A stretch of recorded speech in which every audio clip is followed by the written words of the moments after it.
choreography, performance, improvisation, taking things to production levels and all of that. I have this company, Wymore Disappearing Acts, that I'll be talking a bit more today. And then I run this lab called the Z Lab. I've had some long-term collaborations on campus with Ruzhina Baici's lab here with telepresence technology, and then have found an interest my whole life since a young girl with how to, particularly how technology influences the body. I've always been a dancer my whole life, and my mother was a photographer, and I was really fascinated by cameras and the visual image, and also how what video does in performance when you layer bodies with video. And my partner and I, co-choreographer, we started by getting into technology through video and performance in the late 90s when video cameras became more accessible. And we started bringing in lots of imagery into our performances. And then we started working with a program called Isadora, which is an object-oriented program that allows you to take in a lot of various inputs and information and then organize it through these various stages. And the stages move through, so you can click and kind of initiate the system, and then it can go throughout a whole performance and collect data, collect information, do things with it, organize it. So anyway, that is what led us to get deeper into technology, and we have various projects coming up, but I thought I would share this one project in particular, so I'll work my way towards it at the end, which is based on movement improvisation engaged with computer augmented score. But first, before I get into that, I'll share a little bit more about our group. So Disappearing Acts is the name of our group. It's now a collective of choreographers and computer scientists working together. Sheldon Smith is my partner. He's a choreographer and technologist.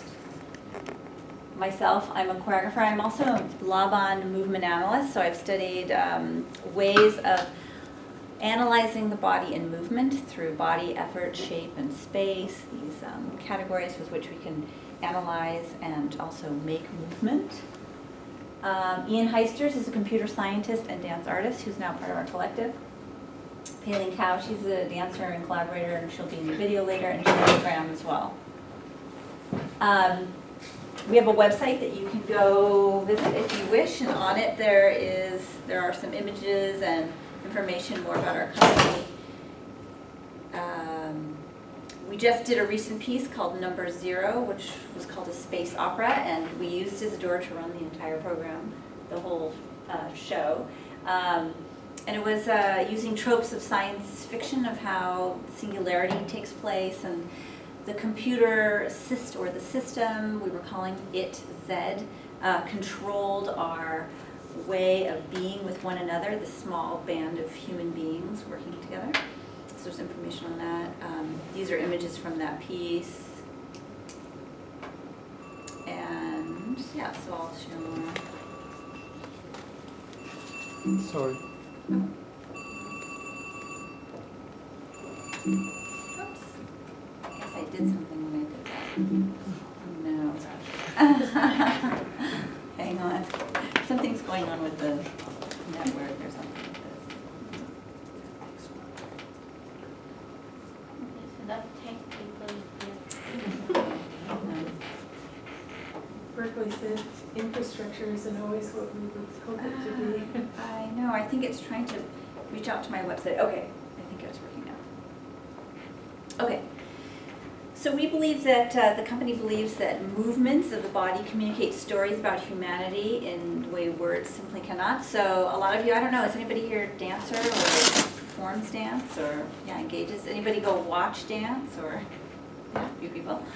So I'm just a believer that the body has knowledge and information within it, and diverse bodies bring information into the world in ways that text, it's different than text, it's different than me speaking. My body, how I'm being in my body, how you're reading my body is all communicating information. Oftentimes I feel that technology and the interfaces with technology don't capture that, don't engage with that fully.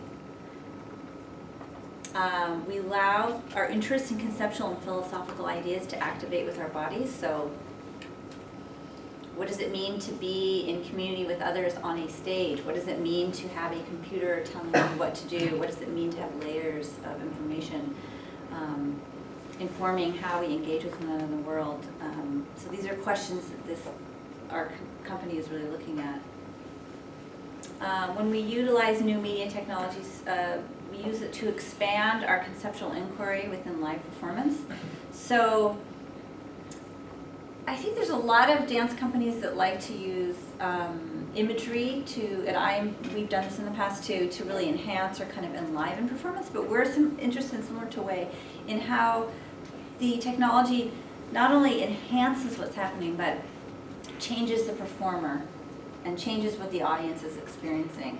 And we also are interested in audiences coming into the performance space as well. So those are things that we like to explore in our work. So this is a picture of the Z-Lab. It's down underneath Sellerbach Hall, and I've done lots of work in there. I have a collaboration right now with the Center for New Music and Audio Technologies, and we are working as well with similar technologies to Way. We're using Connect cameras, various depth sensing cameras, infrared cameras. We're trying to establish a laboratory with cameras placed all over the space that are optimized and also easy to just plug into computers that are running, say, an object-oriented program like Isadora that I work really well with. And you could come into the space, it's activated, and I can just turn on my cameras and they're gonna work. They're wired in, they are networked properly. We're probably running separate computers on each camera that we're using, and they're gonna be, so multiple users can be using it. It can be an active classroom. You step in and you could all of a sudden have your body really active with either triggering imagery or sound. We do a lot of work with Cinematic through triggering different sound scores and having kind of visualization of sound in the space. So that's one of, this is kind of just a side note of the work that we're doing. Rama Gottfried is a postdoc working in the lab with us, and we have others. This is a picture of Sheldon. He's triggering a video image using a Connect camera of my body coming in, and he's dancing with my body through his own gesture, similar to the gesture you saw Wei doing. So we play around with imagery and how we engage with the imagery. What is the images that you use to kind of represent the computer in the making of art? We do some blob detecting and point cloud detection stuff as well. And then this is a picture from the piece that I'm going to show an excerpt from called Zero Return, which is a score that is the computer telling us directions and things to do. This is another picture. Oh, I'll use my pointer. So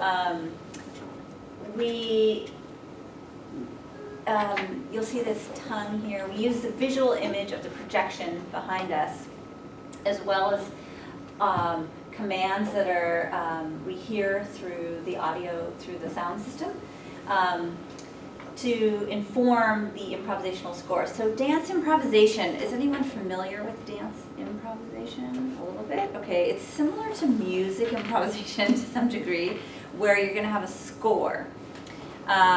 So the score is telling you what to do, but not necessarily how to do it. And so we started working on this piece called Zero Return. We programmed it to have a cache of various commands, such as Lisa sit down, Ian go away. So it has various names of the folks participating in the performance, the actions it wants you to do, and then it builds upon them and layers them as the improvisation goes. But we are ourselves making up the movement as we go. It's not set choreography. And so we hoped through this process of working with the computer in this way to have the computer seem like it is having creative control or creative agency within the piece. So when we see it, I'm curious to hear what you think about that.